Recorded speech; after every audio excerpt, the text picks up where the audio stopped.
Black Phone dominates. George Lucas comments on Star Wars. And Zack Snyder takes a shot at the DCU. All this and so much more on this episode of Beyond the Screen.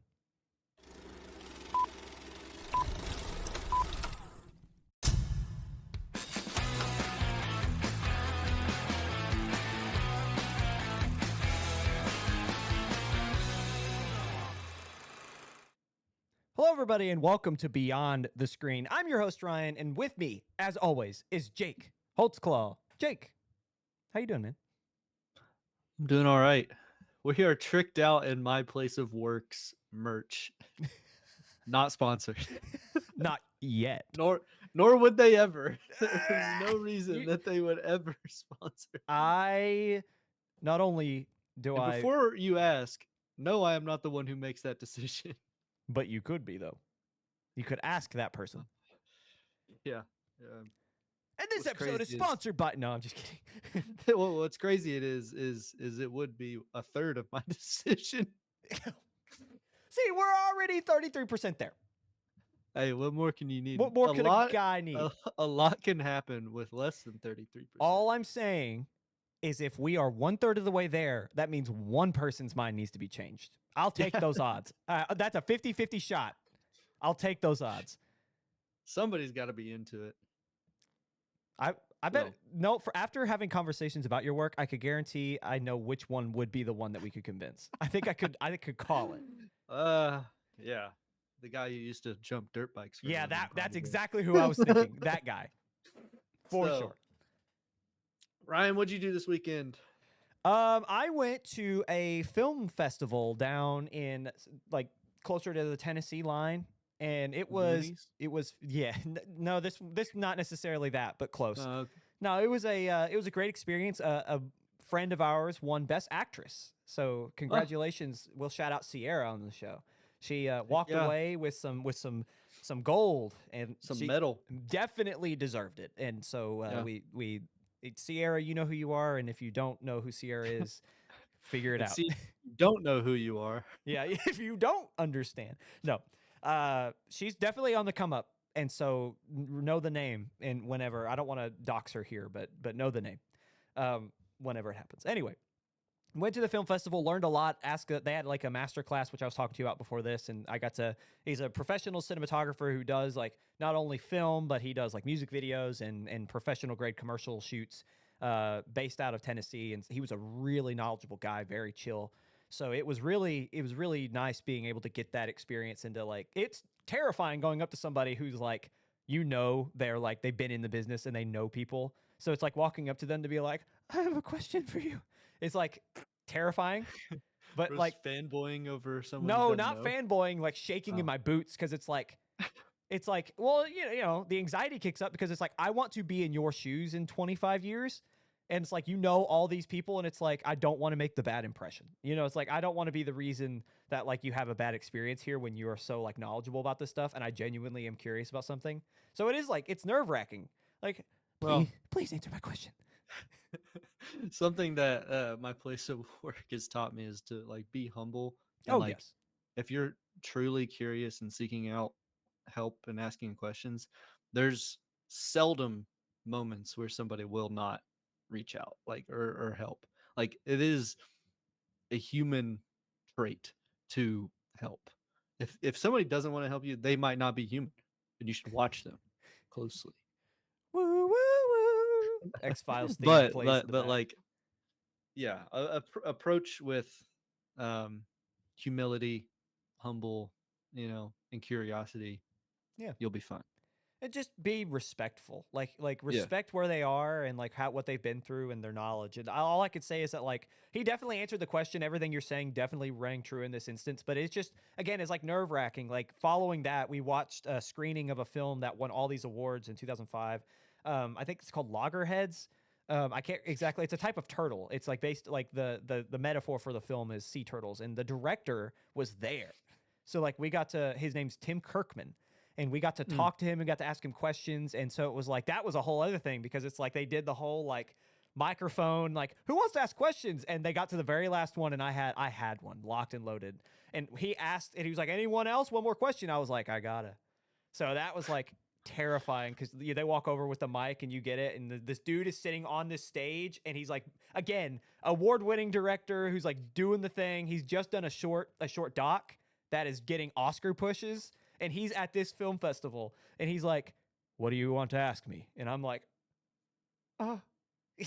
like it's nerve-wracking. Do I rent? Yeah. No, but the long story short, his thing had a ton of characters, and I was curious about how he expertly balanced all of his characters. Like there are 6 main characters, and that's just main characters. It's like there are 3 interwoven storylines, and each storyline had 2 characters in them, and like they're all connected. It's all very much interspliced, but it's like how he balanced that out with the timing and like all that stuff. I just was like, how did you figure, like, where in the process was it like this needs to be this way so you can make sure each character gets some light? And he had a very insightful answer. So he's very, very entertaining, very fun weekend, and learned a lot. So go do the thing. Go to places. Go experience because it's fun. Network. Do the thing. Masterclass. Yes.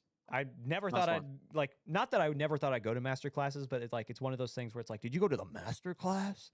It's like, yeah. And I actually did learn a lot. So anyway, with that out of the way, we'll go ahead and move into our first micro segment of our 3 segments. We always start with one little itty bitty one, and it's called What Are We Drinking?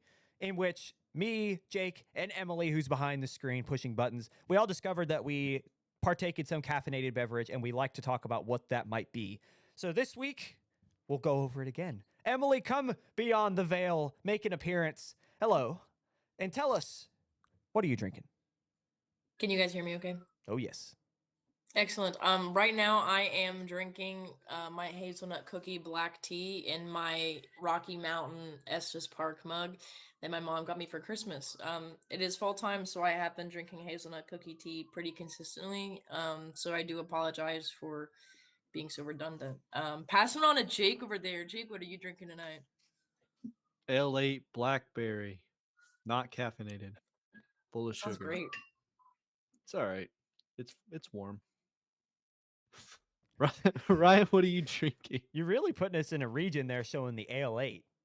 Most of our, I don't know if a lot of our audiences probably don't know what that is if they're not from the great state of Kentucky, the Commonwealth. But anyway. Yeah. Well, look, I tag all of our YouTube videos with Kentucky, so it's not necessarily No, it's not that big a deal. It's just funny. Was that, you said that was, put a city. Was that, what was that? Was that black cherry you said? What flavor was that? Blackberry. Blackberry. Interesting choice. Orange cream. They have a peach. They have a cherry. I'm a classic Ale-8 guy. Tastes like nostalgia. Peach. Peach, and you can't find it. Peach is pretty good. You cannot find it. So, right. Thank you for asking. I'm drinking a V8 Energy, not sponsored, and I got a new flavor, and it's pomegranate and blueberry. I bet that's pretty good because I've had that before. It is very good. I like it. Anybody want to bet? There's no bad V8 Energy. I've discovered they're all very good. They're all pretty healthy, and I'm enjoying it. So make me scan it, bro. I would love to see what your app pops out. What score does a V8 Energy get? I don't think you want to know. Come on over to the house and I'll let you do it. Anyway. Well, I'll hold it up to the camera after the pod and I'll scan it for you. Yeah. Please. I need to know. Anyway. With that, we're going to go ahead and move into our first segment. Thank you, Emily, for making an appearance, and your cat made an appearance for all of our visual watchers. No, she did. Mango made a slight appearance. Now we have to put her in the credits. Co-hosted. She'll be in the thumbnail. Her little ears. Yeah. Okay. Right. Goodbye, everybody. I enjoy drinking your beverages, as I also will. Thank you. Thank you. That doesn't sound like she will. That's been What Are We Drinking? It really did sound like she was like, I hate this beverage, but it's the only thing I have in my pantry. And they keep making me talk about it. So we didn't make it. We're moving on into our first official segment, which is always box office news. We'll go through the top 5 of the box office and beyond, but most notably, we'll go over what the 5 were. And this week, they were The Black Phone, followed by Tron Ares. Then in third is Good Fortune. Fourth is One Battle After Another. And fifth is Roof Man. We'll go back to the top and talk about each independently and what they did and how they shook out in terms of numbers and earnings. But first, we're going to talk about how we did with our predictions from last week. And To be I got them fair, all right. No, you didn't. But we were both very close. So as you could see for our visual watchers and for our audio listeners, I'll tell you, we predicted, I'll start with me. I predicted Black Phone 2 at 1, Good Fortune at 2, Tron Ares at 3, One Battle at 4, and Roofman at 5. And Jake predicted Black Phone at 1, Tron at 2, Good Fortune at 3, Roofman at 4, and One Battle at 5. If you're keeping track, we each got 3 out of 5. I had the first correct and then the last 2. So I had number 1s, 4, and 5. And then Jake had 1 through 3. And when I was writing the script, I got really scared because Jake 1 through 3 corrected. I was like, oh no, he's going to catch me. But alas, we each missed 1. And if we had flipped them, we both would have gotten them right. But mind you, how close it was. Yeah. Yeah. We're going to go through those numbers.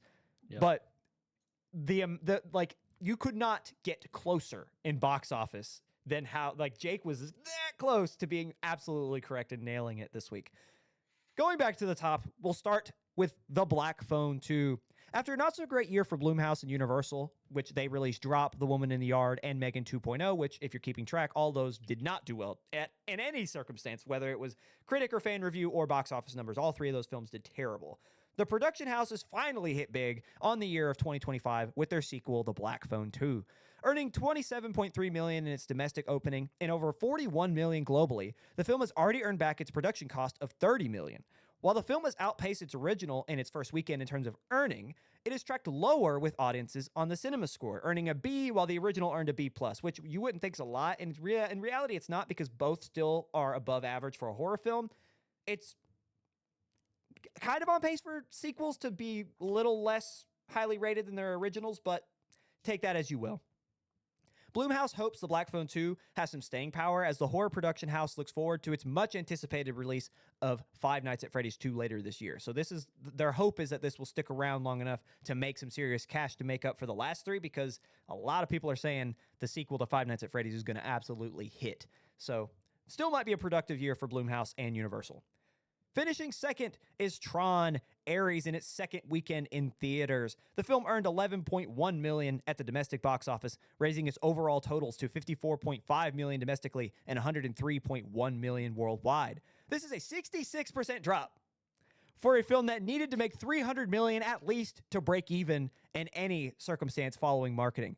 For reference, Tron Legacy was also considered a flop at the box office, despite earning $400 million in the year of 2010. How much did they spend on it? Ares might make it to $200 million. I think Tron still technically, Legacy, technically broke even, but it wasn't enough for Disney to greenlight what was going to be the sequel, which was Ascension. It was 170. Which, if you don't know what we're talking about, watch our review from last week, and we'll walk you through in deeper detail about Tron and that whole thing. We did also figure out, before you go over there, we got some details wrong. Like, Dillinger wasn't his own thing. He started at Encom, and Kevin Flynn didn't start Encom. But little details that after a rewatch of the original are easy to overlook. But anyway, coming back to this week's top 5. Finishing third is the debuting Keanu Reeves starring comedy Good Fortune. The film earned below expectations, earning $6.1 million at the domestic box office. While it has a budget of $30 million, it is yet to release internationally, so there's always a chance for this to make it big overseas. But it's not looking great when in your first weekend you make only $6 million. Finishing fourth, rounding out its first month in theaters, is Paul Thomas Anderson's One Battle After Another. The film earned $3.8 million at the domestic box office, bringing its grand total to $61.7 million domestically and $163 million globally. The film also still kind of looks to lose money. However, to Warner Brothers' excitement, this film aims to have a great award season, so domestic returns could be overshadowed in a heartbeat if they win big come Oscar season. So take that with a grain of salt. It's Paul Thomas Anderson's highest grossing film ever, but it's still probably going to lose around $100 million. But Warner Bros. Won't care if it hits big in March. And rounding out our top, stay tuned for us watching that too, because we'll watch that. Right? Sorry, if it's going to have a big Oscars run, stay tuned for us to watch that and comment on that too. We are in the final stretch of our season, believe it or not, ladies and gentlemen. We renew every March, with the Oscars being our season finale. Feels just like yesterday we were discussing Anora, but here we Yeah. are. And so it's officially the race to the Oscars, and we'll be here with one battle after another. I'm for sure we'll be talking about that film a ton in a couple of months. But rounding out our top 5 is Paramount's Roofman. In its second weekend, the film pulled in $3.7 million, bringing its totals to 15.5 domestically and 17.7 globally, which are not great numbers for a film with Channing Tatum and Kristen Dunst and so on and so on. Other news from around the box office, Gabby's Dollhouse and The Conjuring Last Rites both finally drop out of the top 5 after an impressive stint in theaters. The biggest shocker, however, comes in the form of Angel Studios' historical drama Truth and Reason, which came in 6th. Did it still come in 6th after finalizing numbers? Yeah, finishing 6th at the box office. Had no idea this film existed. Did pretty well for a slow weekend anyway, earning just over $2 million. With that, Jake, before we hop into this week's predictions, what do you think about the box office? Man, what do I think about the bot? I think I basically got them all right. That's what I think. Basically. I was 120. No. Yeah, right? 120,000 off, which is not a lot. No, yeah, barely at 120. It's like it's right below that. I was really hoping, crossing my fingers, I had it. If you kept track, Jake was the difference between him being completely correct this week and not was 3,850,000 to 3,735,000. So that's how close this man came. Yeah. So, what else we got going on down in the bottom, in the depths of the box office? Casper's still going strong. The re-release of Casper. And how many? 245 theaters. And then that's about it. Besides Pets on a Train, dude. If there's one thing I'm tired of, it's all these on this train. You know what I'm saying? Put him on a train. These mother pets on these, you know what I'm referencing. Dude, yeah, snakes on a plane. Yeah. Yeah. So and then I think they did Snakes on a Train too, didn't they? Probably. I don't know. It But writes Pets on a itself. If Train, they didn't, they're just allergic to money. It writes itself. you just have to cast a certain character. Yeah. Samuel L. Jackson. Yep. But that's about it. That's all I'm seeing really. Another movie original. Which The one? Mastermind. Oh, see, I'm still kind of hooked on Truth and Reason because I looked at Angel Studios. Sounds like it would be. Oh, that was the one that we had spoke about. Yeah, it was the. They kind of are religious, but like I did a little deep dive while doing the research for this episode, and they what they call is their North Star. They just are here to tell good, like feel good stories. That's like their whole point is like in a world. They talk about like the dark and it's like economic downturn and bad events happening. So whatever. Like they have like a whole like letter to the fans on their website. And so it's not necessarily explicitly religious, but I've seen a few religious type shows or films on their filmography. But this film, finishing 6th, is again Truth and Reason. When loyalty to country becomes loyalty to a lie, one teen risks everything to expose the truth. With the Gestapo closing in, he must decide what it really means to be a good German. It is a historical piece set in World War II Germany, and I was flabbergasted because, and the reason I did all this work, that was from IMDb, by the way, that quick synopsis. I was like, what's Angel Studios got out in theaters? Another religious film doing fantastic for what it is. Pressed on it, Nazi Germany. And I was like, that is not what I was waiting. I was not ready for that. So I did the research, and they're not explicitly religious, but they do have religious films. So go Good watch content. Yeah, go watch Truth and Reason if you're into that sort of thing. The historical fiction seems pretty interesting. And with that, we'll go ahead and move on to our final thing before we move into segment 2, which is our prediction segment. Jake, I want you to start us off. No. Walk us through your top 5. I did it last week. You made me go last week. I'm making you go this week. My top 5.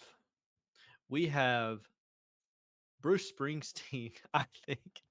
I think.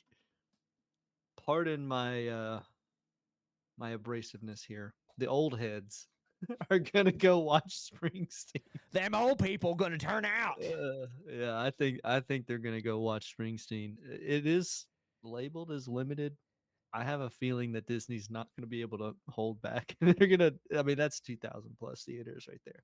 Yeah. I'm almost positive. So, I think Springsteen at the top.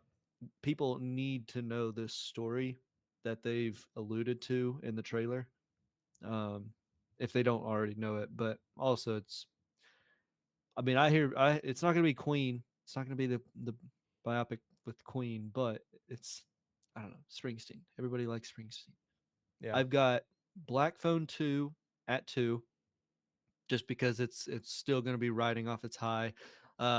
Because it's a horror, Ryan has specified this before about how hard it could drop. I don't think it's going to have quite a Tron Ares week 2 drop that's 66.6 ironically. But I think it'll drop by more than half for sure. But keeping it, I mean that it's made 27.3 million this week, so it's not going to drop much lower than um I'd say it's like 13 maybe. Um maybe 12. We'll see. But what's weird is Ryan's vastly different after this. Is Chainsaw Man, which is an anime about a guy who lives in a world far, far away. No, who this world has like demons that are, um, I guess, personified by like objects or things people are scared of, and so the way that the demons are created is if enough people are scared of them, then that's like how powerful they are. And so like the gun demon is like one of the most powerful in the universe that they live in. But this guy befriended the chainsaw demon, and the chainsaw demon's is a little dog. And Hmm. I don't want to spoil it too much, but they combine a few episodes in, and he's becomes Chainsaw Man. I forget that it's a demon. So when you say combine, I'm like, Yeah, huh? yeah.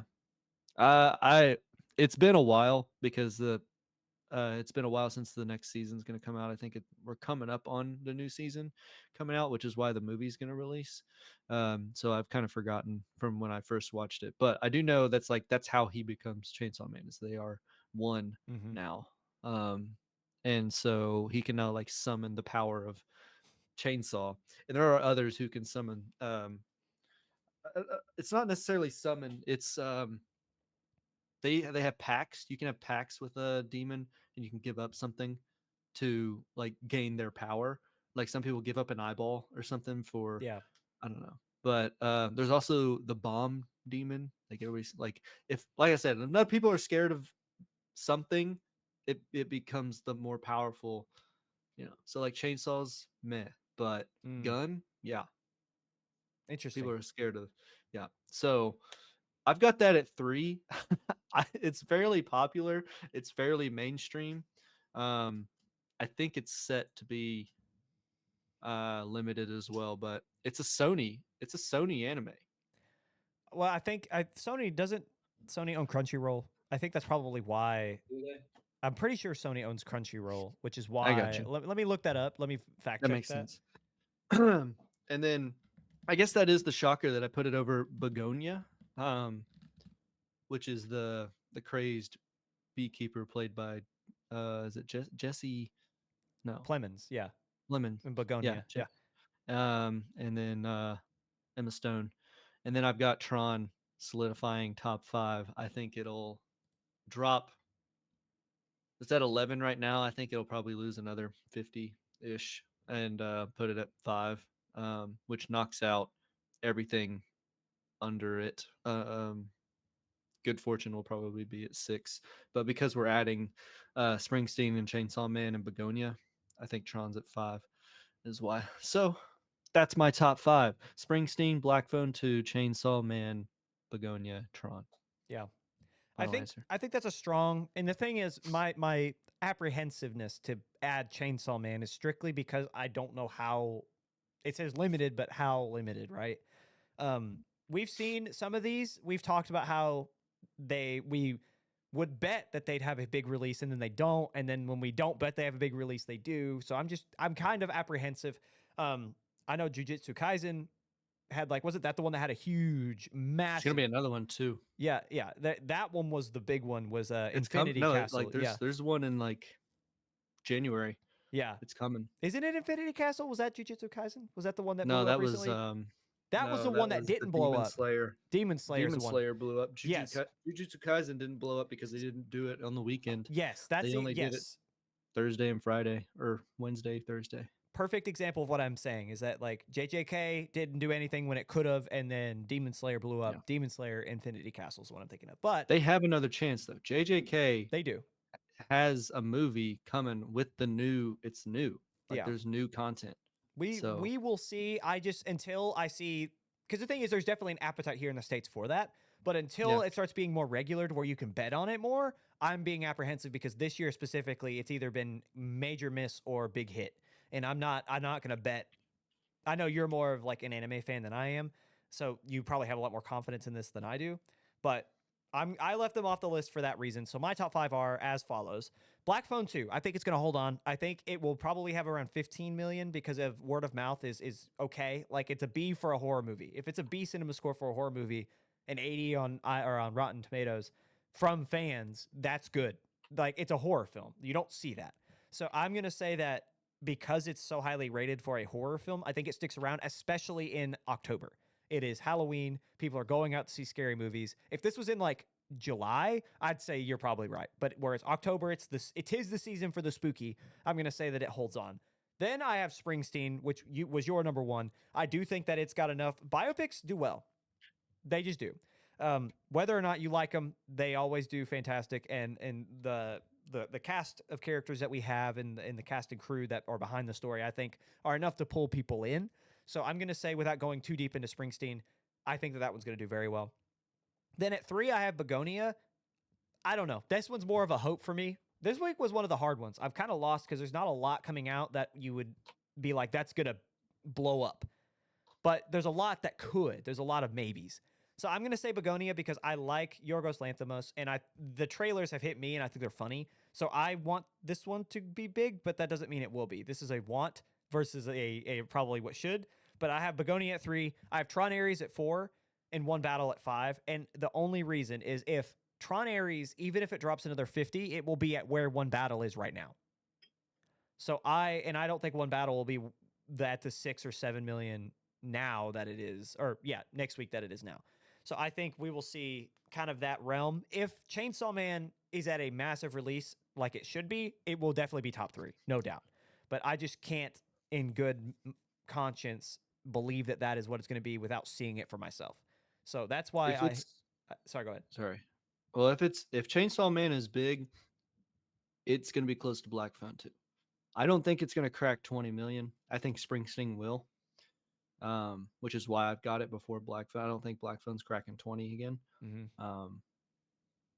If Chainsaw Man is widely released, and JJK next movie is the 5th of December, so not that far away. Yeah. Which let me actually scroll through the calendar. That's a Friday. They might have, because and here's the thing, I say it's new content. It's the first 2 episodes of season 3. You get to watch the first 2 episodes before anybody else does if you go to the theaters. That's something we're gonna have to keep an eye on later. Yeah. Especially if it's gonna be Saturday too. Yeah. We talked about it. The Wednesday, Thursday crowd, it still pulled in like 5 million. Like if it was on the weekend, it would absolutely have 8, but it just wasn't. So definitely. And it's old. That was like a re-release, or not necessarily a re-release of the movie, but like that movie was out. Yeah. You could stream that. Yeah. But this whole new, like this could be leader that week. Yeah. Interesting. We'll keep an eye out on that. Any final thoughts on segment 1 before we move on? I got nada. And with that, we'll go ahead and hop out of our first segment and into a break. So coming up after the break, George Lucas breaks the hearts of fans everywhere, and Zack Snyder throwing shade at the new DC? Stick around to hear more.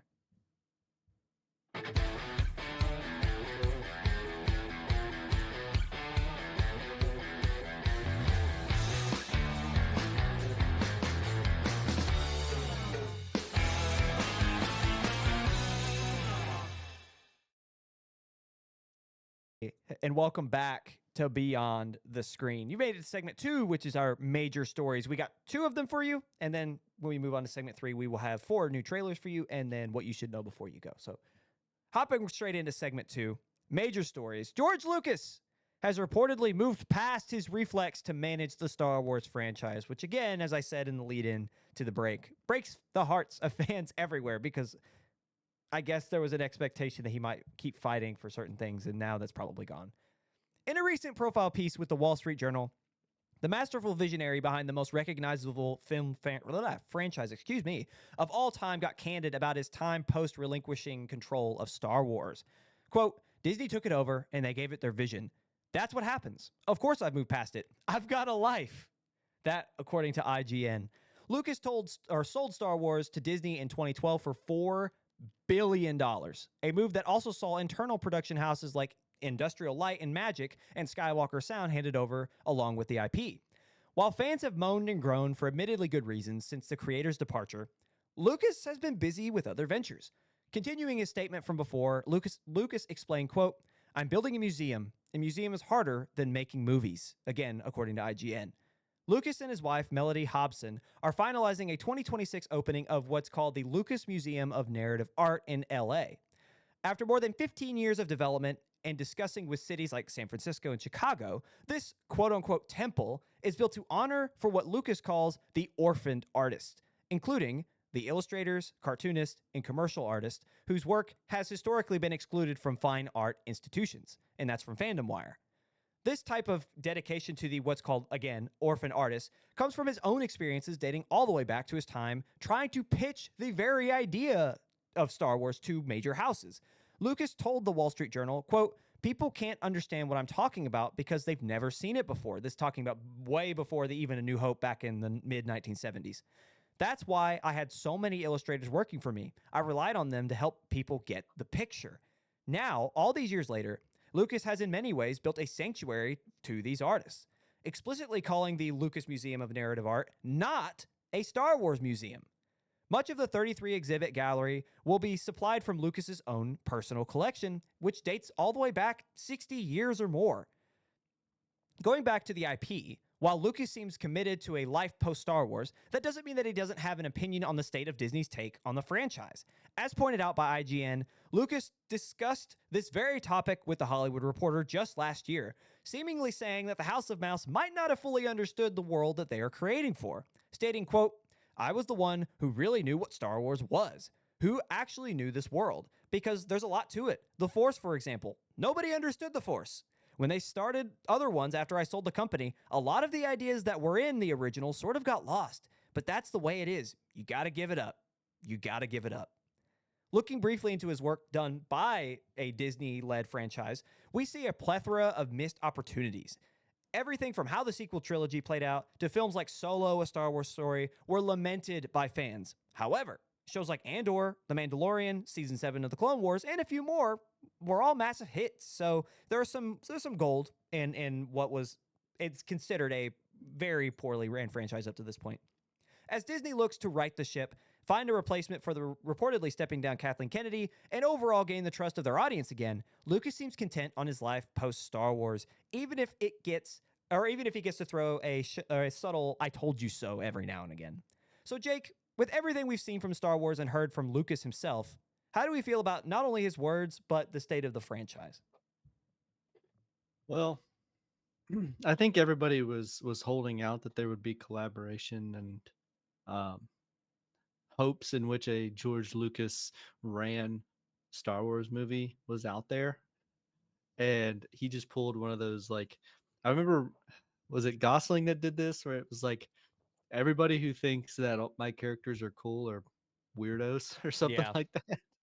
And the Incrediboy meme where he throws the poster off the wall.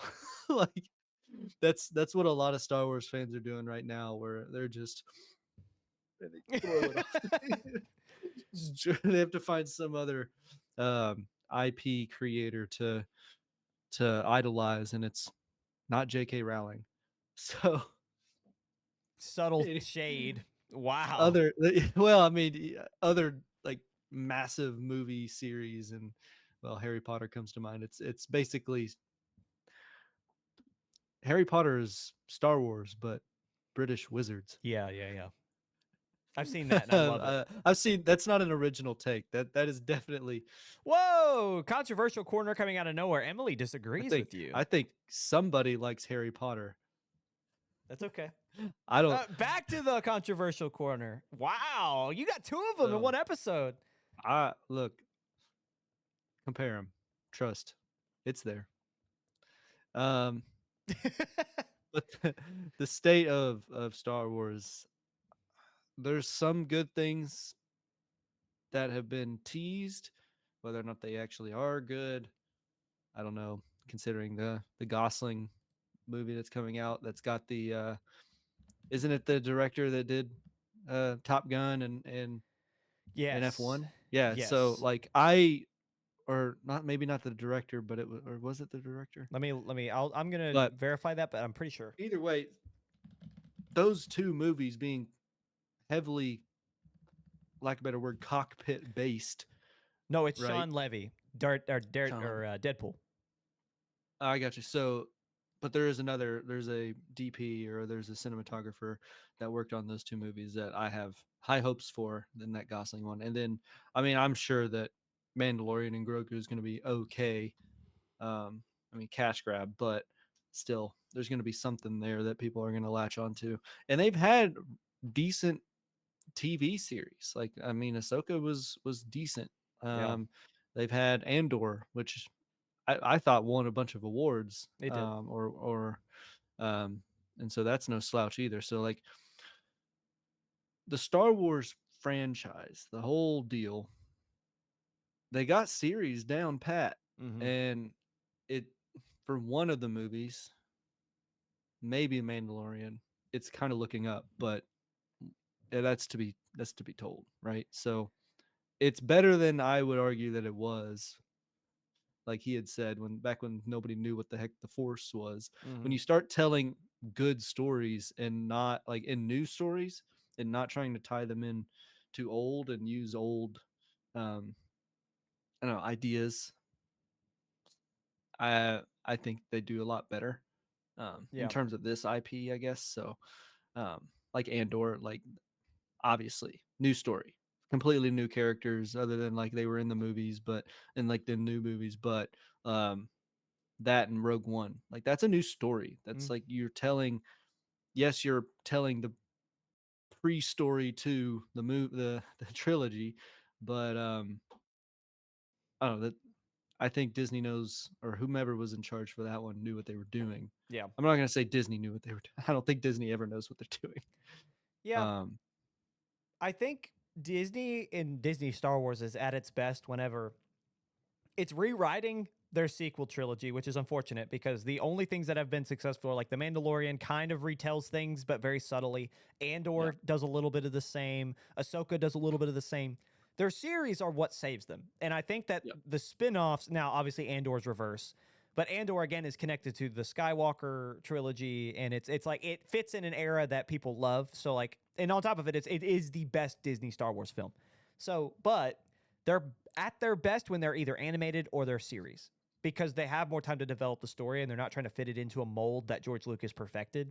So I think the not the Andor, the Mandalorian way of going about it to where you have the series and then yes, obviously the movie is probably more of a cash grab than anything, but leading that into a film that could be more broadly expanded upon in movies moving forward. I think that's the way to go. They have, speaking of series in the state of the franchise, coming up, they have a animated show called Maul Shadow Lord, which I think will be absolutely fantastic. Sam Witwer is coming back. For all of my Star Wars fans, you know exactly who that is. The Star Wars guy behind the scenes. He's been Maul in the Clone Wars, and he was Star Killer in the video games before that. So you definitely recognize his face if you don't know the name.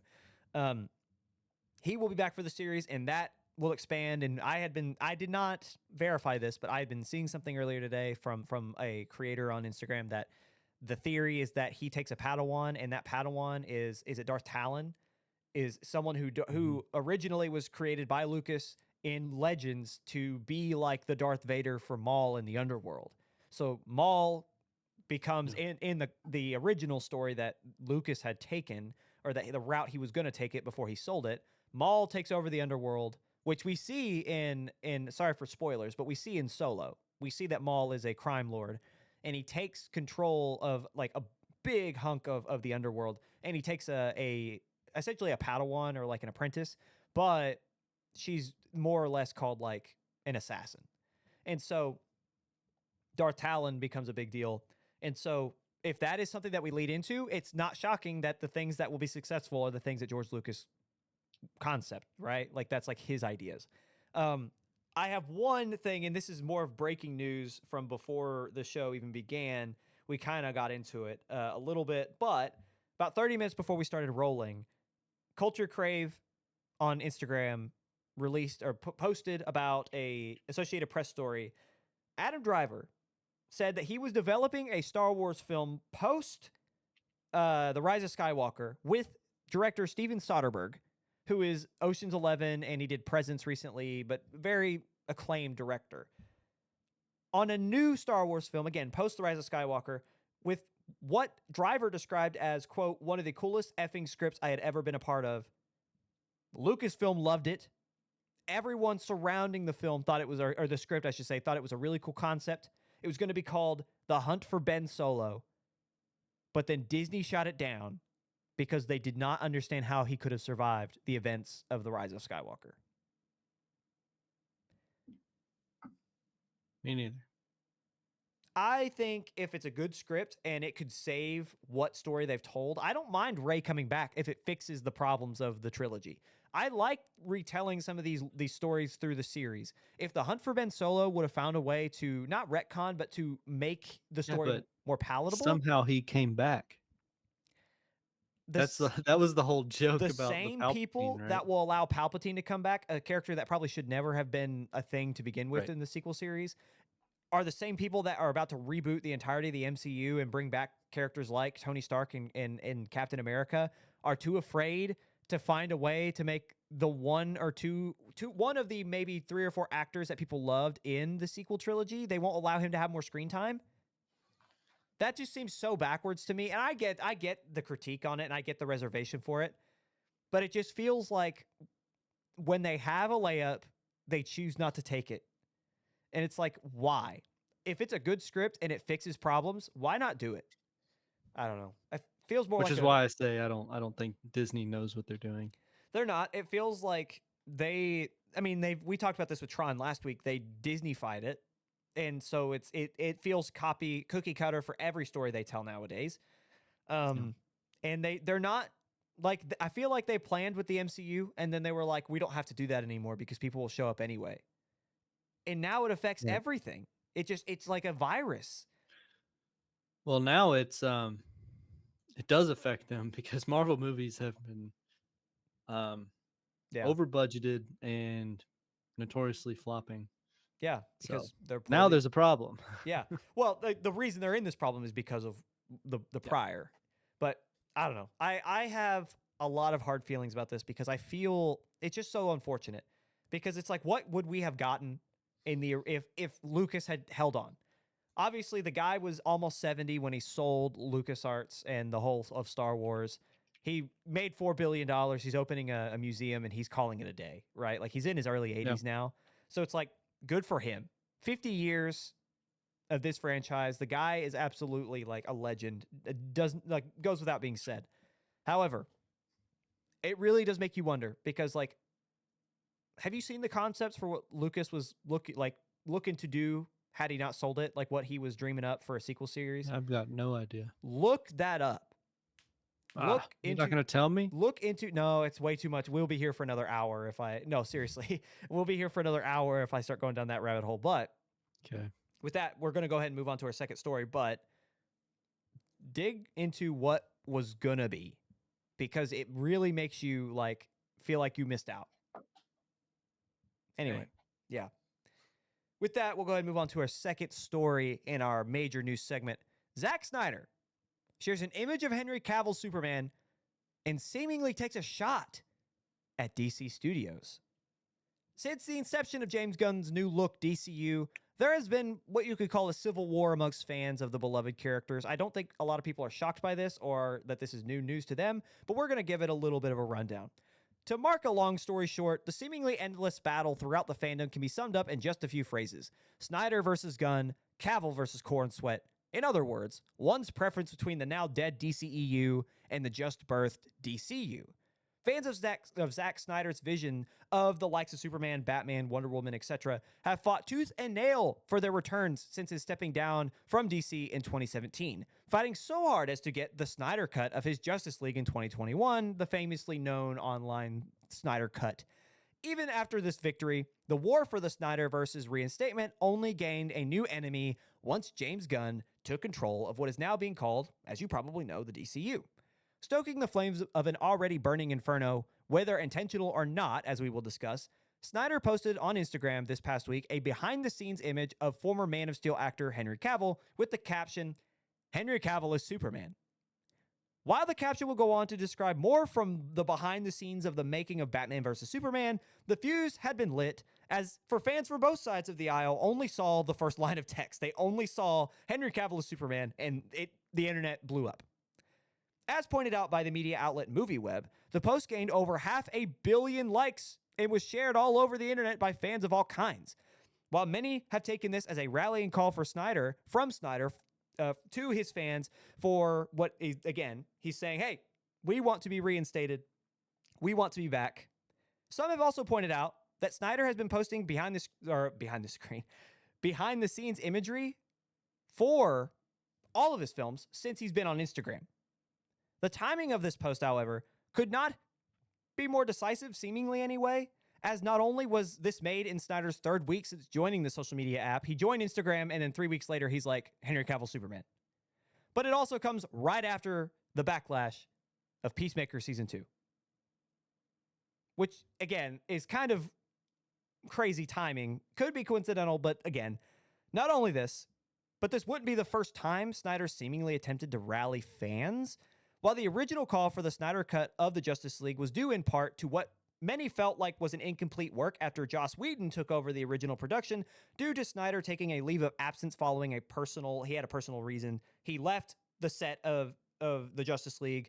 Joss Whedon took over and ruined it. And I will say, effectively, the Snyder Cut is a better version. Definitely. The original vision was good. But the big point is that was entirely organic. It was a natural occurrence. Fans wanted to see Snyder's vision come true after the atrocity that was the original film following his departure.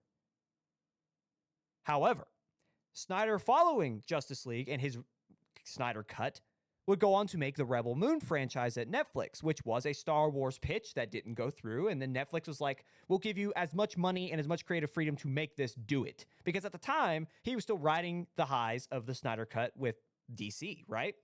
Despite having virtually zero limitations when it came to the creation of the franchise, Snyder would announce the release of a director's cut in 2023 before the original film was even released.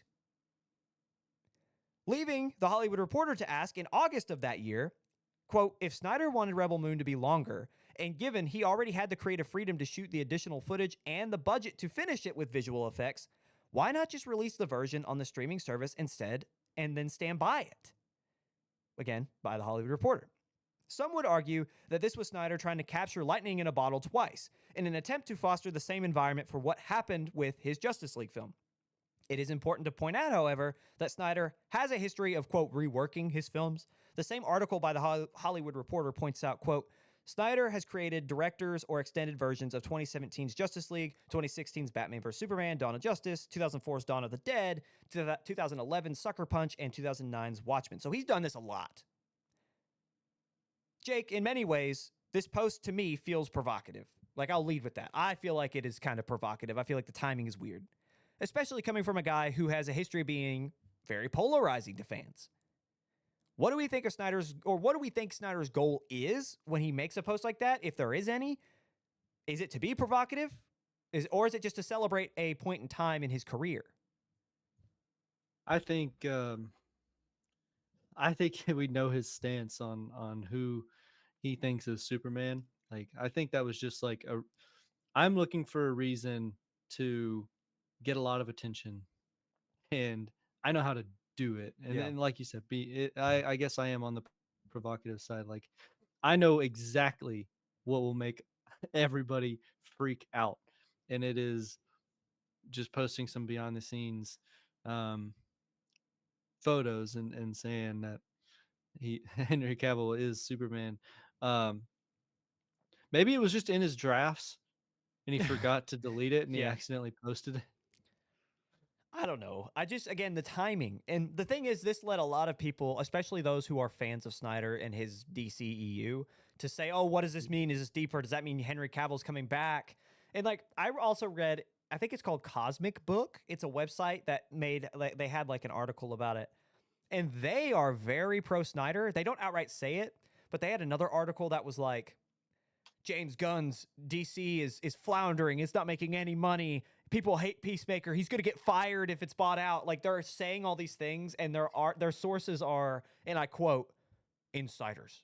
Like, they don't have like a legitimate source. Like, it's not like you're the Hollywood Reporter who obviously has those sources. Like, so it's like, it's intriguing to see this level of hate from like that side. And the thing is, I did not mind the Snyderverse, right? Like, I thought Snyder was fine. His Justice League was better. I'm not going to say that it was like, it didn't blow me away, but I was definitely like, ooh, I could see where this was going. This was a cool vision had it had time to play out. But the thing is that it failed. Think about the rest of what was that version of that world. The Flash. Yeah. We talking Aquaman? Look, let's think about this. Was Birds of Prey, was Batman vs Superman, were these good movies? Was Wonder Woman 2, Wonder Woman 1984, was it a No. good film? I did watch that one. They're not. None of them are. Like, yeah, you had one, Man of Steel, and then you had two, Justice League. They're almost a decade apart. They wouldn't have been had he had not. He had to step away for something really tragic. Like, I'm not going to talk about it here because I feel like it'd be disrespectful because the guy, like, he's human. So it wouldn't necessarily be a decade had he had the time to actually make 2017s. But the point is, I feel like he's definitely following his history. When you go through, like, why do you have a cut of a film? Why are you announcing a director's cut for a film that hasn't even released yet when you had every right, all the creative facets, to just release the entire film the way you wanted it and it just be the director's cut from the start? It's because, and talking about Rebel Moon, it's because he wanted to foster that again, right? Now, all of a sudden, that same guy is turning around and posting random at very opportune times for him. Hey guys, look, remember Henry Cavill? Remember you're mad about this. Remember? Oh, that show sucked, right? Remember Henry Cavill? Like, I just feel like that is very intentional. I feel like the thing is, what's funny is the guy outright will say, if I go back, I will only make one movie, but I'm moved on. Well, that doesn't seem like it. You know, like, I don't know. I have conflicting emotions because a part of me is like, I want this to just be coincidental. I want it to just be something funny, haha. That's like, I posted this because I'm doing this for a lot of my other films, and I just happen to do it. And I believe Henry Cavill is Superman because he was my Superman. Like, literally, I was the director and I was the writer for these stories. But still, less than 2 weeks after Peacemaker season 2, and it's all this hate being spewed about by it, like, which again, I'm not like the biggest fan of how it ended, but still. I don't know. Any further thoughts, Jake? I think he just did it to poke bears like Ryan.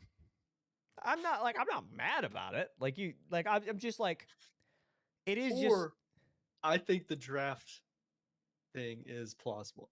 It could have been just sitting in his Instagram drafts, and oopsie daisies, he posted it. And I mean, obviously, but he was probably like, eh.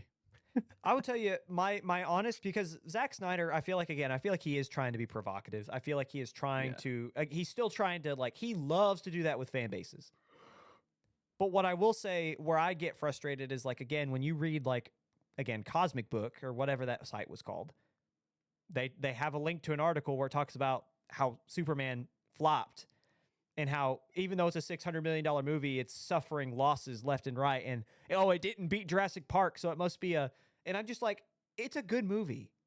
Like it is, yes, it's got its plot holes like every other film ever, with the exception of a very short list.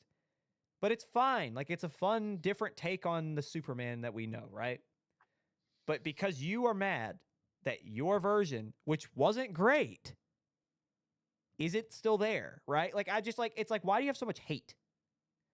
You could have your preference, but Obviously, you haven't seen the new Superman with that much hate in your heart. right, yeah, like legitimately, like genuinely, if you went into it and you walked out angry, then you just didn't watch it. Like you genuinely did not sit through that film. It is supposed to instill joy and hope. I love the idea that people are sitting there wearing the Superman suit, but it's like obviously Cavill's Superman S on his shirt, and he's sitting there just every time Corn Sweat appears on screen, he's just like the whole time just pouting, not even watching it. I don't know. I really like the new Superman. There are things that Gunn does that I don't necessarily like. Again, I'm not the biggest fan of the ending of Peacemaker. But I also feel like it's very petty and very childish from Snyder and what he's trying to get his fan base to People do. saying the gun jammed. The What do you gun think? jammed. I don't think so. I think he's about to pop off. I think every episode was great until the very end. And then I think that Creature Commandos I thought was really good. And Yeah, they're making another one of those. yeah. And then I look forward to what the rest of the DCU will be. There's also rumors that if Warner Brothers is bought specifically by Paramount, that he would probably be out. Probably. But that's so dumb. Yeah. But who's to say? I for real think that if they get rid of Gunn, it's over. Like the whole whole probably plan. Restart it again. Jesus. All I'd have to look forward to is Batman at that point. Yeah. Matt Reeves would still be kicking around somewhere making his fourth. Elseworlds, remember? Yeah, all right. You make money. You make money. You make money. Keep going. Yep. But I'm looking forward to what DC's got right now. I think they've got it. I think they got it going on. Yeah. They have an interesting story they're weaving. I'm very interested. Yeah. And it's a different approach than like the MCU was. Yeah. There's just movie hits. Like now it's interwoven animations, TV shows. I don't know. Yeah. Like yes, things happen. Like it goes back to when, Jared Leto was the Joker. Like we're still in that universe, aren't we? No. No, Jared Leto was the Joker for Ben Affleck, which was Zack Snyder. But this was the Birds of Prey and Suicide Squad. So there are two Suicide Squads. Oh. One was same Harley Quinn. Different, yes. No, well, yes, same Harley Quinn, yes. Okay, that's what's tripping me up. Yes, so the Suicide Squad with Will Smith was made by David Ayers, and it's in the DCU or EU. Sorry, it's in Zack Snyder's version of the universe. And then the one with Idris Elba is made by James Gunn. Okay, so and they still kept Margot Robbie for both. Well, there we go. So here's the thing: is that like, despite a lot of what in Suicide Squad is canon, we've not seen Margot Robbie at all because they're probably going to recast her, Harley. Yeah. So, I'll put it this way: I want DC to be what Gunn says it's going to be, and I want there to continue to be variancy. Creature Commandos is very serious, and it was a lot different. But the thing is that Peacemaker and Superman are very James Gunn coded. They're very silly at times. They have a lot of fun banter back and forth. Music, like crazy, right? Like good music. Yeah. Music is always a through line in all his stories. But the thing is that the way he described the universe was that each character will have their own feel and vibe. Each film will be different genres, and not every film will impact every character like in the MCU. I have yet to see that. We're so early in. But if that fails to come true, I will say that the DCU is probably a failure. If it does come true and we have that level of variancy in the characters and the lives are so vastly different and it feels like a genuine universe and world, I'll be excited. That's where I have my line with Gunn. My thing is, the way I see it, you either did or you didn't. And Zack Snyder couldn't. I'm sorry. Right. Like, if you take a look at his run, most of those films are just bad. He had cool concepts, but let's be real here. Batman vs Superman was not a good movie. Man of Steel was okay. It was good. I didn't watch either of those. Man of Steel was okay. Like, again, it's a good movie. It's just a different take. It's a more stoic, godlike Superman, which a lot of people didn't like, but a lot of people did, obviously. I was like, okay, cool. Superman. You know, the end of story. Batman vs. Superman is just dumb. Why'd you say that name? Martha. Tell Martha. It's his mother's name. I'm 16 cringing. Like, no. Yeah, and to this day, it's like, ugh. But either way. I think that's probably a good jumping off point unless you have something else. I've got nothing. I'm glad I didn't watch them. Yeah, don't. They're not. Man of Steel is worth it. I would say the Justice League is worth it. Like the new one, the one with the Zack Snyder cut. But the rest of them are I think not. I've actually have seen that one. I think so. The thing is, the first Wonder Woman and the first Aquaman are okay. Like they're decent. They're decent enough. I did not watch Aquaman. I they're- saw the first Wonder Woman and I saw the second Wonder Woman. The second Wonder Woman's terrible. The first Wonder No. Woman's okay. I like Patty Jenkins as a director. Anyway, we're off topic, but we'll move on. The last segment in our show coming up after the break. We have new trailers and what you should know before you go.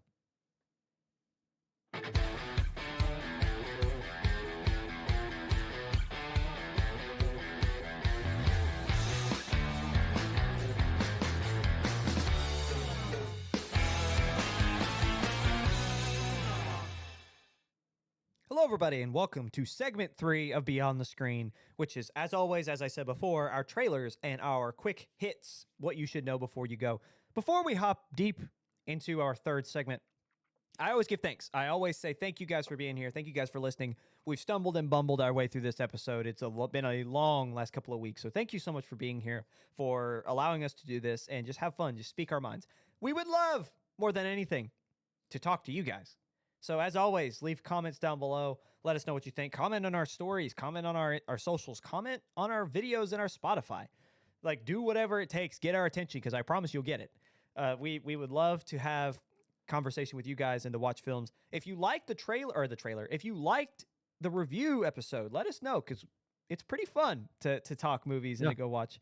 So we had a lot of fun. I'm making that one. always refreshing the page. Like it's always in my hand. Like, Yeah. so I'll see it. Yeah. Trust. For sure. I'll see your comment. So, but anyway, long story short, thank you guys so much for being here. I'll get off my soapbox. As always, tell your mom, tell your dad. What family member are we telling, Jake, today? Family member. It doesn't have to be necessarily family. Is not just Well, blood. it's not. It could be Does whoever. it have to be? It doesn't have to I mean, be. we picked dog before, and I think neighbor as That's well. blood. Tell your name. We definitely did neighbor. at forgot one point. about that. Yeah. So Yeah, go ahead. dude. Who else are we telling today? Dude, I just thought of one that's not family at all. You ready? Okay. Yeah. Tell your local politician. Call Congress, okay? Call whatever, wherever you're from, and tell them, watch Beyond the Screen, and then hang up. I don't know why. I just like, that's funny. They're That'd gonna, be good. What's gonna happen is, okay, here we go. What's gonna happen is you're gonna make the call, and it's gonna ring through, and you're gonna call. You're It's gonna gonna hit voicemail because we- they're shut down right now. well that, but let's imagine that this is tomorrow, and the government open back up. Okay, government opens up. You make the call. Reception answers the phone. Says whatever you got to say to get talked to your local politician. I don't know. Boop. The phone rings. Mitch McConnell. Mitch McConnell answers. Hello, old man. You say, hello, McConnell? He goes, huh? He forgets where he is. You say, watch Beyond the Screen. He goes, beyond the what? And then you hang up. Dude, Ryan in his skits when I every episode, man, I tell him who he's gonna talk to, and he does a little skit. And this one has to be the best. But Yeah, Mitch McConnell, ladies and gentlemen. He fell Right over off the recently. dome. Did you see that? I saw that. I saw that. Poor guy. Moving on. I don't want to dwell on that. I don't want to think about who's leading our state right now. He took your call and then immediately fell. So he might not be Yeah, watching. dude, it knocked his shoes off. What a show! Ah! He got too excited. Yeah. We'll sucks. stop making fun of the elderly, and we'll move on into our last bit of show. What a sad existence. He needs to retire in the worst possible way. He is going to, but anyway. He needs to retire and start listening to Beyond the Screen. Don't forget to tell Mitch McConnell about Beyond the Screen, ladies. Write and gentlemen. letters to Mitch McConnell. There's a vote going on for his replacement. About to happen actually, and Right. I don't remember who the two. I think Amy McGrath wants that seat, and someone else. But anyway. Tell We're getting all of them, political, Ryan. but specifically, bro. It's our show. Anyway, Right. local Kentucky politics, ladies and gentlemen. Our first trailer is for Ballad of a Small Player. Is it? Yeah, isn't it? That's what it is on this thing. Oh, it's Send Help. We reorganized them. Sorry. The way that it's going to go is Send Help, Playdate, Primate, and then Ballad of a Small Player. So we'll start You have with... to wait till the last one. We'll start with Send Help is where we will start. You are smart. I know that you are great with numbers, but I just don't think you got it. You know we have the Bangkok merger coming up. Prove me wrong. Oh, Linda, before you go, I forgot to mention I've received a few complaints about you. Complaints? Noxious odors. Oh, God.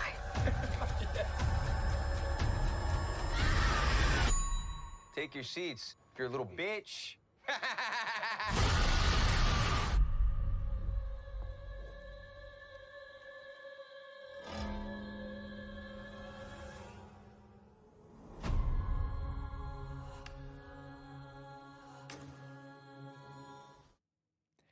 I hate that dude's laugh. Let me get that out there. Yeah. That you Yeah. know what he laughed like? He laughed like The douchebag laugh. well, exactly. But he laughed like Chris Arnett in the Lego Batman whenever Alfred figures out the password. Alfred the Oh, yeah. Butler, and he goes, The ah! Like With that's two teeth. that is exactly what he laughed like. And it's annoying, but it is also kind of funny. But So I happened to watch the entire trailer, and Emily's in our chat right now. Just, what is that? What in the world is that even about? Like, so this is like I think it's a psychological thriller where that was kind of like the lead up to how they got to the island, and I didn't show much more than that because it got a little long. But she ends up like being super outdoorsy, build shelters, weapons, killing animals, like boarhead level, like dropping it at his feet and blood going everywhere. And she's into it. She loves it. And he's like silver spoon prep kid who's like freaking out the whole time. And I don't know who exactly is the main character. I would assume her because I'm looking at the movie poster right now. It's got at the bottom, she's the boss now. So, but I think she gets a little crazy and might be threatening his life. So we will follow both story paths there, I would assume, from Yeah. probably his perspective of how she is probably more of the antagonist in this. But that's what that's what the trailer alluded to. that was for our audio listeners. That movie stars Rachel McAdams as Yeah. like as one of the leads, and it's Dylan. Is it O'Brien? Was the name of the other one? I'm going off of memory. Both did at least from what I've seen in the trailer, fantastic work with the characters that they are portraying. That's a Sam Raimi. Sam Raimi's back, and I'm excited. I love Sam Raimi. I love his work. Something to note is that in the full trailer, the guy who obviously is the boss, he's like hurt after the plane crash. He says, "I'm your boss. Do what I say." He says, "Stop playing homemaker." Yeah. And which is like audacious of you to say to a woman who literally has a spear and is like saving your life actively. Yeah, he was knocked out for like a day and a half. Yeah. And he says that after that. And that's when she says, "We're not in the office anymore," or like whatever. And so it's like in that. So I'm assuming what happens is oh my gosh, I'm going to forget the name of the movie, but I feel like it's going to be, and I'm going to have to look it up. But like she goes from caretaker to probably like, if it goes the same Raimi horror route, she probably tortures him. Likely. Because she's Nanny obviously McPhee. pushed to the edge, and it's like what is that? What I have to find that film. But anyway, keep going, Jake, while I look for that. I mean, I got not much more. So the film I'm thinking of stars Kathy Bates, and she was a I'm not gonna find it. Anyway, I'm pretty sure it's Kathy Bates, but it's an older film where she's like taking care of this guy. I think he's an author, but she like intentionally harms him. Okay. There's like there's scenes in it that are just like absolutely awful. But it's like it's not Stockholm syndrome, but whenever you like purposefully make people sick so you can care for them. There's a disease about that, but I can't Munchausen's, right? And so it's like I feel like it could be something. It could go that route to where it's like she has the power and she wants to take control. No. It's called Misery. Misery. Okay, it is called Misery. Thank you. Thank you, Emily. It's called Misery. Actually, I saw that, but I scrolled by it because it didn't look like the exact one. But it is called Misery. So I'm intrigued to see where this one goes, and I'm intrigued to see how we continue in our story. I think we lost Jake. Is Emily there?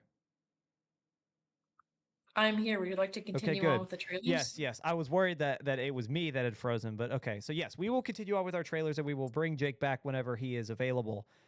His internet probably died. But with that, we can go ahead and get rid of him, actually, in this moment. We could probably... we don't have to keep him sitting there, that poor guy, frozen. Wow, this is really cool. I'm like a co-host here. Here we go. This look so much better than usual? Okay. Our second trailer, while we audible here and make up for what probably is technical problems, it's Playdate. Playdate. Name's Jeff. Brian. Hell yeah, dude! Yeah. Up high. Oh! You wanna dance?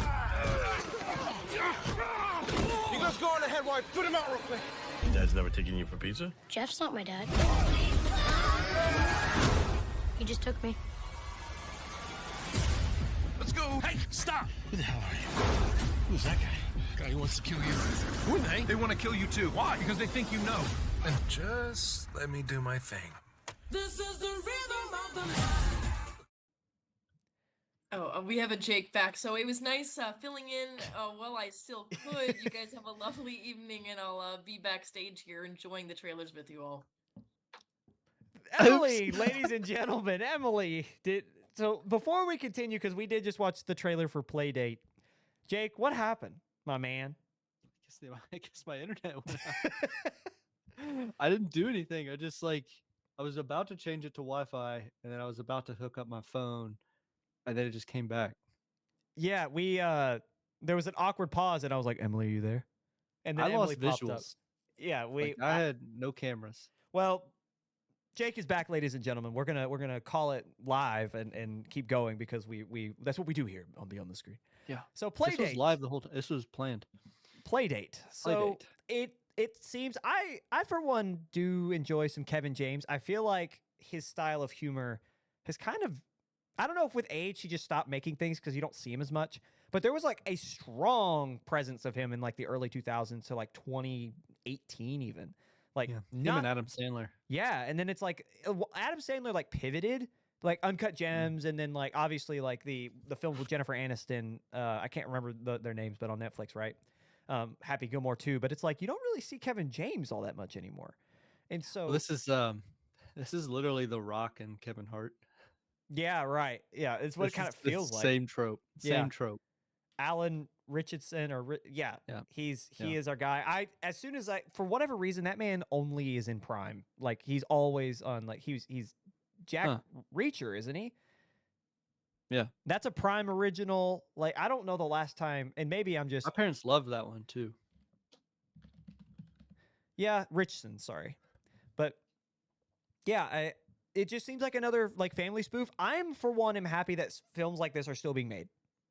The fact that they are still being popped out in an era where it's super hard to get budgeted for those types of films, it's nice. It's nice to see. So while it might not excite me all that much, it does seem like it'll be like if I were a kid, my dad would be like, "Oh, I'm renting that," And then we surely, like 3 months later, we're watching it. Oh, I'm going to Redbox. No, dude, I kid you not. Growing up, down the road from my double wide trailer, there was a DVD rental place, and he'd go in and he would rent the absolute worst movies you've ever seen.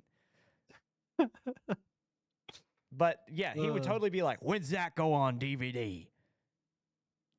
And so that's kind of like Ryan is soon to follow in his footsteps. it is. Ryan was so, talking about it yesterday. I was.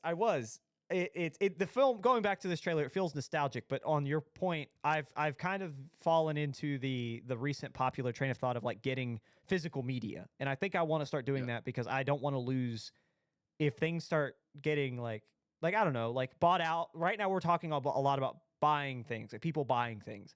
And what is like a bad movie that's so bad it's good for one company might just be a blemish on another's mind, so they might just get rid of it. And I don't want that to happen. You know, like I want to enjoy the movies that I enjoy. And I don't know. I don't like the idea of like a few companies deciding what media I can take in, if like, especially from like a film medium. So like I am very interested in the physical realm. So that's what we were talking about yesterday. And that's why I'm slowly turning into my father. And he's chosen DVDs. Yeah. I don't know. I just think it's I mean, kinda funny. I also now have a record player. Thank you, Jake. So Yeah, well, vinyl.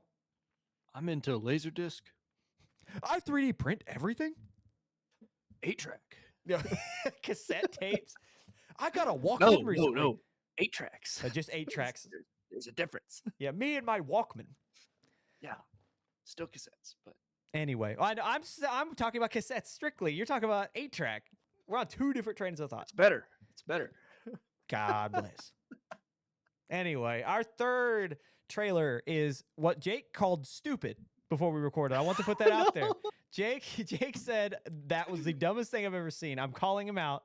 It's called Primate. We're in Hawaii, baby. This is crazy. This is home. There's someone I want you to meet. This is Ben. My hand? He wants to shake my hand? Yeah. Hi, Ben. Oh. Our mom rescued him, and now he's part of our family. Ben, happy. He's kind of cute. Yeah, right?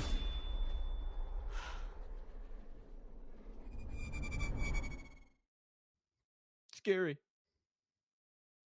So I will say, I was talking to Emily before the show, and I wanted Jake just to see your face when I called you out because I think that's hilarious. For one, I don't think it's necessarily going to be a good movie either. So I'm on the same train of thought with you. But when I watched this, it reminded me of that one like set of scenes in Nope. The last Jordan Peele film, if you've ever seen it, you know exactly what I'm talking about. But in Nope, there's a big metaphor for like nature and like trying to tame something that you can't tame, right? And like the dangers that come with that and how you can literally die if you don't honor, I will just say nature again, right? So that whole kind of story arc with a chimp in that film too reminded me a lot of this, and this obviously I think took a lot of inspiration. I will say chimps are terrifying. Yeah. Do you know how strong those things are? Breaks her arm in the trailer. See, I didn't put that in there. that's what I'm saying. Is like, so, and there's obviously like, and I don't want to necessarily reference it a lot because like it is a horrible happening, but there's some not so distant history where something like that actually happened and it, made national news. And so it's like, that's, I guess, like why, because for me, it's like, I remember as a kid seeing stuff like that, like seeing that on the news. And so it's like, there's a scene, like that scene in the trailer we saw when the chimp is standing. Is the name Ben? He's standing on the counter and he's just staring. Like that's freaky. Like that is genuinely so. Like this isn't going to be like a good film in terms of narrative, but it's going to be scary. I really think it's going to be scary. So, Ben is bitten by something that we don't know, and then he turns. I think it's like a rabies thing. Yeah. Or something. I don't know, but Ben goes nutty. There's crazy. There's something primal. Like there's a reason like why like big animal movies, like why they're so successful, because like that innate fear in like your lizard brain when you see stuff like that. Well, when I see uncanny monkey I get scared regardless if he's happy or friendly. Genuinely scary. Like it's Yeah. really freaky. It's like Yeah. that. It's almost like uncanny. Like it is uncanny valley, but it's like that times 10 because chimps kind of already look humanoid. So then when you Well, yeah, add, it goes back to like prehistoric times where you yeah, see somebody who kind of doesn't look like you, like this your is so off right. topic. Yes, but I have this like I for one like uncanny valley genuinely terrifies me. Like that's like one thing like I don't know what it is, but like it deeply freaks me out. Yep. Something that keeps me up at night, and that's why I think that scene worked so well with the trailer we saw, and why that film will probably be freaky. The train of thought of like so like if you follow or like I guess I don't want to say believe in evolution, but like I guess if like you follow that, subscribe to that train of thought is how I'll say it because I want to be inclusive. The idea of like you are afraid of something naturally because some like your ancestors before you had a reason to fear it. Yeah. If that's the case, which I strongly believe it is, why does that happen? Well, I mean, it does come back from that train of thought where there were other like pods of ape like humanoids. Yeah. that What was in it? Like yeah. there's that, but like what was it that was almost human but wasn't, or looked human but something off that made our like that? So that works in this train of thought too, because it's like when you look at specifically Ben the chimpanzee, who is arguably uncanny as a chimp. If I was a chimp and I looked at Ben, I'd be like, that he ain't real. yeah, You know? I don't know. It So freaks me out. That's all I'm saying. yeah. It So works in that go watch the regard. trailer if you want to be freaked out more because Ben goes crazy. Ben can't swim, by the way, but he finds a way. Bro learns. Yeah. No, he just grabs the lady by her neck. It's kind of crazy. I almost put that in there. Bro, watch this. Anyway. Yeah. Pulls her straight out the pool by the neck. Like, Ben, you don't have the power to weight like ratio that allows you to I don't know, man. Chimps are like real strong. That is probably Hollywood doing that. Like that's obviously probably not exactly true, but he ain't got the weight to like the physics, dog. How strong are how Google? I don't care how strong he is. It's like a 120-pound. Like he would rock into like. There's no way you can like straight arm lift a lady out of the water without like holding on to something. I guess, but so what? Here we go. AI well, maybe he overview, climbed Google. over it. Maybe he was like hanging from the treetop or something. Chimps are significantly stronger than humans, with most research indicating that they are about 1.5 times stronger on a pound-for-pound basis, particularly in tasks involving pulling and jumping. But you have like, he can't be standing next to the pool and straight arm a lady by the neck Was he out of the I've pool. not seen that. So is he standing, or did he like have his hand on the like using leverage on the side of the pool and he pull her? You don't see him. It's just his arm. All I know is that chimps are insanely strong, and especially if they have no sense of like self-control. Emily is back.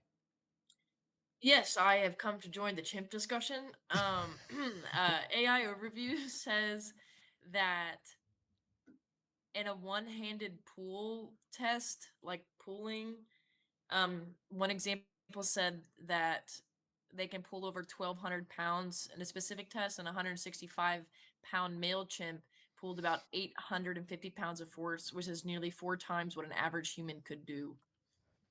Look, Thank you. I'm not going to get out of my seat and show you how I remember the trailer and his arm being. I'm just saying straight arm, doing that little chimp crouch stand where he was like he's on the counter, like sitting like that is how I remember. And his arm was, I don't care if he can pull 1,200, right? I don't care. Like you aren't with the leverage that it would take to keep him from tilting into the pool. He had to be holding on to something, or he had to be like hanging from something. That's what I'm saying. Is like the physics just don't allow. I don't care how much he can pull. It's just, which I didn't even show you guys, so you don't even know what we're debating. We need to move on. Shun the non-believer. I don't know how. He's got to be in some orientation that allows him to do that, and I didn't see it. Bro's a chimp specialist over here. I'm a physics guy. I Anyway, understand physics. now again, me and Emily have I not ride a seen motorcycle. it. I'm a bit of a physics connoisseur myself. I ride a bike. The most I obnoxious understand person you know. gyroscopes. Anyway, yeah, collection of gyroscopes. Is that what you said? I understand gyroscopes. Yeah, okay. Anyway, our last trailer is called Ballad of a Small Player. Macau, gambling capital of the universe. Here, card games can change your life in an instant. My name is Doyle. Lord Doyle. You stole a considerable sum of money from a client. I've made some mistakes, right? Who hasn't? You have 24 hours. I'm not a criminal. You stole that money from a helpless old woman. Me too. I do it without. Don't need to train it. I just do it. And I do it again. Yeah. That one's a little bit older. That's it's a 2 couple weeks, so we're not Yep. terribly behind. To be honest, this is a rare week where there wasn't a lot of like trailers. So Dude, I didn't find anything that was like, it was low. I mean, there were some out there, but they were like not stuff you'd had ever heard of. yeah. So And, we could have missed something. we're but- pulling, reaching deep into the bag here, but I, for one, I like what it seems to be. Like I don't know. I don't know. It just seems like a thriller for the most part. It seems like a character high study. stakes drama. Yeah. Like more or less like you follow the arc of this guy as he learns the wrongs of his ways, right? So like but so I don't know. It just doesn't terribly excite me. I do like Colin Farrell he's one of those guys that's like I don't know if he's exactly rubber face, but he had a lot of rubber on his face for Penguin, and he did such a good job for that.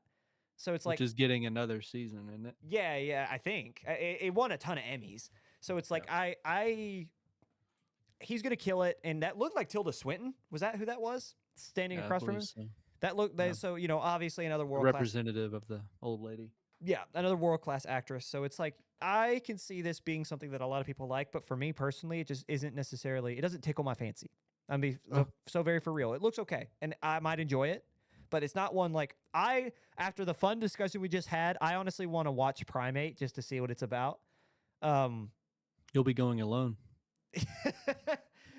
No, babe, no. Not confirmed Penguin season 2, by the way. I think a lot of people are talking about it. Need one. I need something else.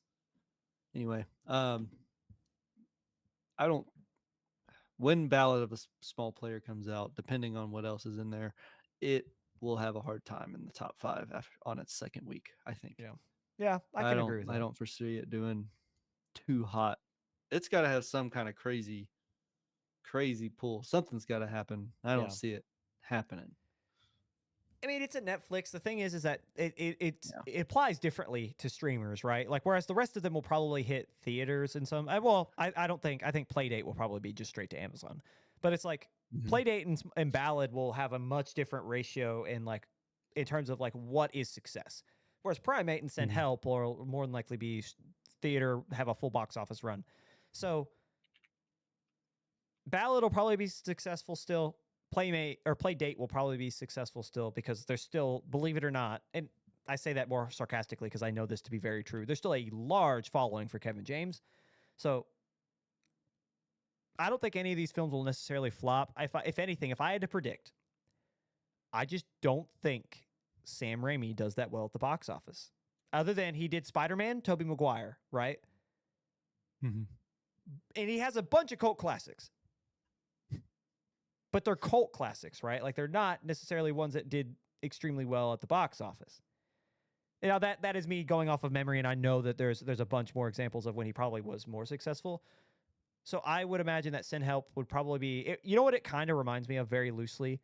Do you remember the film earlier this year called Drop? Yeah. You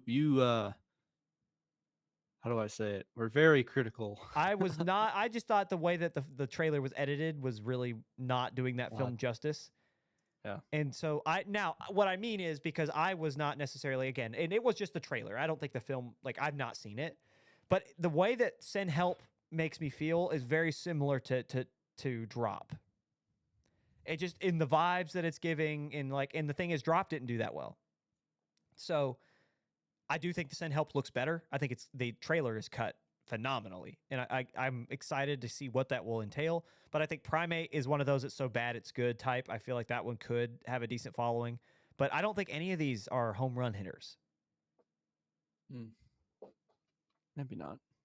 I don't think so either. But I mean, Playdate's going to be okay. I think. Yeah, it might make its but money. Gen Xers and the old millennials will be very excited to see this film.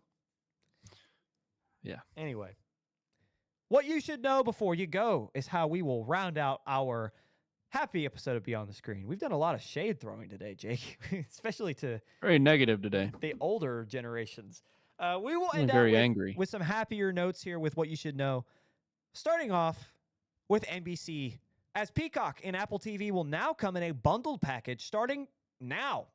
You subscribe to one, you get access to both services moving forward. That started just today. So Apple decided to hop off of the singular bandwagon, and Peacock is happy to get the Apple movies and shows that are critically acclaimed but not profitable at this point.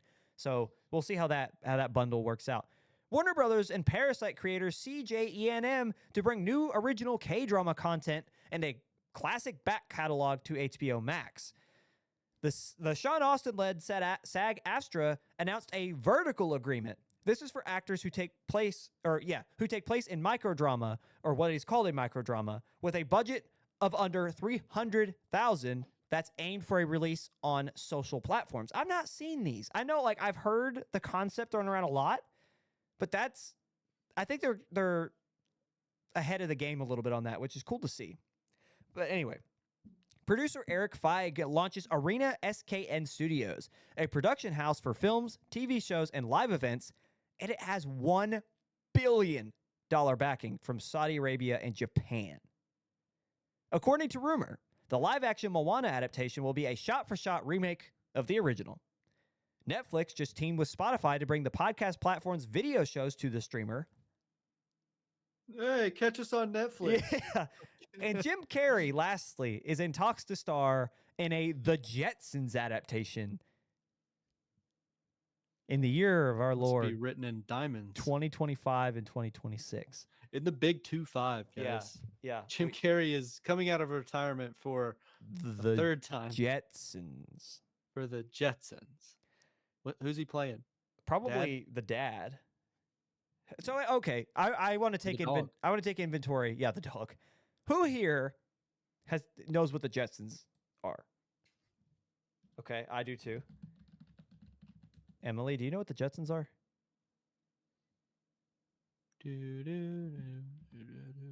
I'm sorry. Do you know what the Jetsons are? The Jetsons? Yeah, the old Like cartoon. the old cartoon, yeah. Okay, good. Everyone in this call knows what the Jetsons are. I fear that the reason this film will absolutely suffer is because I don't think this generation knows what that is. No, 6'7". people don't even know what Hannah Montana is anymore. Oh yeah. According to this TikTok someone made of mouthing Hannah Montana, and they were like, "OMG, you're so Y2K," and everyone didn't know that it was Hannah Montana. So, no, I don't think they'll know about the Jetsons. I grew up watching Boomerang because I love Boomerang. I love those old shows. They were so fun. I didn't watch the Jetsons though. The Batman came on Boomerang, the 1990s, the animated show, in like late Boomerang, like late night. But also, if you just turned on Boomerang at any point, you saw the Jetsons, you saw Hong Kong Phooey, you saw obviously the Hanna-Barbera cartoons. But like I liked the Jetsons; they were fun. The Flintstones were there, obviously. I'm trying to think of what other shows. Like Teen Titans was there for a while. I like Johnny Bravo. Johnny Bravo was on there. So it's like that's probably one of my favorite, like way back, like that's my favorite character. If there's any hope for this, obviously Jim Carrey's a big pull. They have to hope that there's enough nostalgia in the Jetsons. This is about like 30 years too late. Or you try to like not reinvent them, but you like try to, I don't know. How do you modernize the Jetsons? you don't modernize them, but like you got to market right, You know, like you have to like reintroduce, I guess, the Jetsons as a IP, as a concept, and like tell you without trying too hard and being too on the nose, make the Jetsons cool again. Not gonna happen. I'm telling you. Like, you just have to let it's like Jim Carrey has this magical ability like Jack Black to where if you throw him at anything, he will make it funny and it is watchable. Right? A Minecraft movie made $1 billion off this. Who's the main character of the Jetsons? George Jetson. He is the family The dad. patriarch. Yes. Okay. So you've got Well. George and George and Jane Jetson, sorry. Mr. Spacely, Judy Jetson, who's the daughter, Elroy Jetson. You could tell what year or what decade this was made. Yeah. Definitely 1950s and 60s. They have a dog named Astro. Montague Jetson, I'm guessing, is a cousin or something, an uncle. Yeah, so I don't know. Right. I think they're 30 years too late for this. I feel like if you do this, yeah, this is in the 90s. Think about like John Goodman and his live action adaptation, or his starring live action adaptation of the Flintstones. Super underrated, by the way. Panned when it came out, super underrated. I thought it was hilarious as a kid. But it's also like, I really feel I like like Speed Racer. I like Speed Racer. You know, I like that movie. That film was directed by the same people who directed The Matrix. Did you know that? I could tell. It's so funny. You forget about that, but yeah. But anyway, but you mentioned the Flintstones and that actor, and I was like, yeah.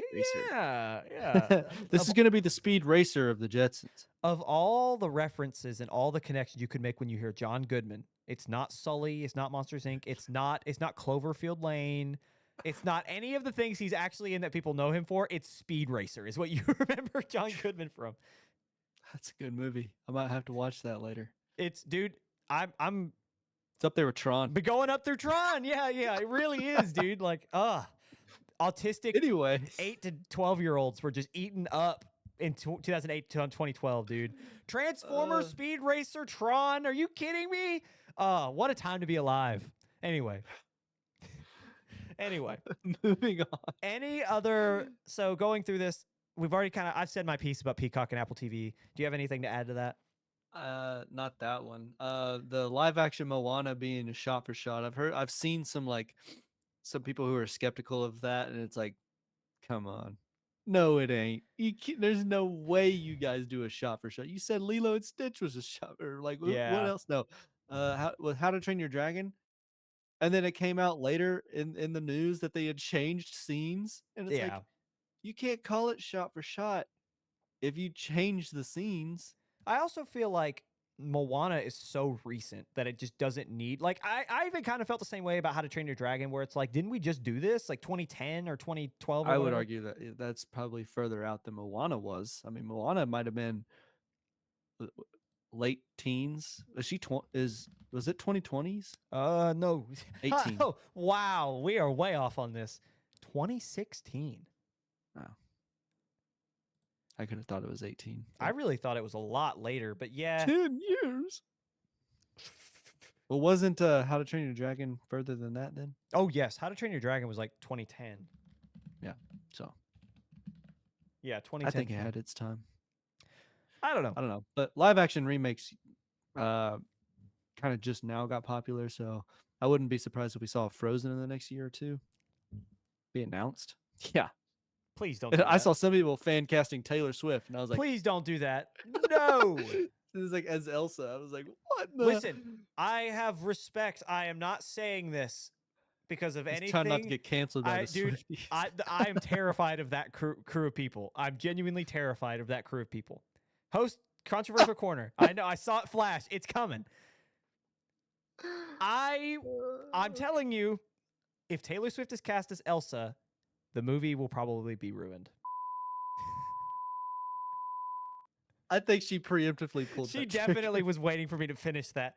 I'm sorry. Listen, it doesn't matter what the film is. It could be a shot-for-shot remake or it could be a completely reboot, right? It will have it will be a $500 or $600 million grossing film. It'll have like an A+ on everything because it will be opposite of review bombed. And I just feel like it won't be the story of Elsa and the family. It will just be Taylor Swift. I actually Yes. happen to agree with you because I am the biggest advocate for do not cast stars in acting and singing roles because they're stars. Do not do that. That's what ruined. This is going to be really controversial, so get ready for the controversial graphic. That's what ruined Greatest Showman. That's what ruined Put it up. Les Put up Mis. the controversial. Put it up now. Hit it. Hit it. The Greatest Showman. Do not cast acting movie actors in roles where they're singing and performing like there would be in a Broadway musical or performance of any kind. If you're a movie actor, you're a screen actor. That's it. Do not be put in performance roles where I they're singing, acting. Ariana Grande? Disagree. I disagree on that point. Exactly. Wicked. Ariana Grande. So listen, the difference. Cast a Broadway actress. Who- Cast a Broadway actress. who- These people are starting on the streets for roles like You're this. talking and you're about telling me Hugh that because Jackman. you were in iCar or Victorious. When you were little, you get to be whatever the heck she was in Wicked. People are starving and being waitresses in New York for these kinds of roles, and you're gonna take Sam and Cat. Oh my gosh! I can that's just agree ridiculous. in the Ariana Grande. They made a lot of money. I can see where you're coming from. However, a lot of these people that you're talking about were Broadway. That's how the reason they're getting these jobs. You're talking about The Greatest Showman. Hugh Jackman started on Broadway. He shouldn't have. Oh my gosh. He can't hold vibrato for the life of him. I mean, it's just he doesn't have any. He doesn't sing with his diaphragm. Look, I can go on this all day. No, I I'm understand. just saying, I came on here to agree with you because don't cast big names just to have a big name in your show. Cast talent. That's all I'm saying. Thank you and good night. I can agree with I that. might be back later for who all I know. I have no idea. I agree with that point, but I some of the best actors started, and I specifically mean, like, I think personally the best talent comes from the UK. They come from overseas. And 99%, Tom Holland? 99%, Tom Holland falls in that. 99% of those people started on the West End. They started on stage. And I think that the reason, like, they got to where they are is because they were that starving artist and then they made it, right? So I think punishing, and now Hugh Jackman, you can say, I'm not necessarily like a theater bug. I'm not like, I am not from that world. So I'm not going to sit here and say he can't hold vibrato because I don't know. I don't know. I'm not going to argue that with you. However, he has a history on stage. That's how he got to where he is. And I will say I like The Greatest Showman, so I'm a little biased on that end. But I will say that I think that the best talent come from stage, and I think to then kind of stonewall them after they've made it big on screen and say, now we have to go after some of these other people. It's like, why even get, like, what's the point in getting popular if you're just going to not get picked after you're successful? You know what I'm saying? Now, in terms of some of the Ariana Grande stuff, and again, going back to Taylor Swift, I could agree. I could agree with that. I just said it because I wanted the hate. I Any engagement's This good is engagement. not because I don't like Taylor Swift. I think the hate she gets is a little cringy, to be honest. But in this role, I don't think she should be Elsa. I would Y'all heard Wood? No, shut up. Back off. Anyway. If you're of age, go listen to it. Anyway, other things to talk about and what you should know before we get out of here. I think the verticals are very interesting. I think that we're seeing a lot of this mix and mashing, like, as Hollywood responds to the content creator revolution, to life post-COVID with everyone, like, more and more people. I think we're kind of seeing a counter to that, where the idea of people staying home, they definitely do, but I think that we're still seeing, like, big events will bring people out. But we're seeing Hollywood and, like, a lot of times streamers too, doing more to come to you, which I think is the right move. So verticals, not shocked that Sag-Aftra. This is so funny. I think this is gonna turn into like soap opera stuff where it's like, I'm watching my verticals. Yeah. You know what though? You know why this also is probably happening? I'm just now thinking of it. What has Sag-Aftra been in the news for recently? What have they been fighting? AI. What's AI predominantly going to be found on?